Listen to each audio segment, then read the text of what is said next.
We attend UTI fairs because it's the future of our industry. There's well-trained students there, and hopefully they'll be part of our crew one day. There is a great need for certified collision technicians. There is a very high shortage at this time. So we're looking for a lot of students, like the ones that come out of UTI that are already trained and certified in the industry.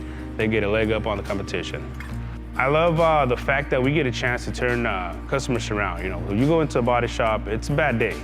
So you get a chance to let the customer know, hey, if you're okay, we're gonna make your car is gonna come back to pre-accident condition. And we get a chance to make them whole again, and that's a big plus for us.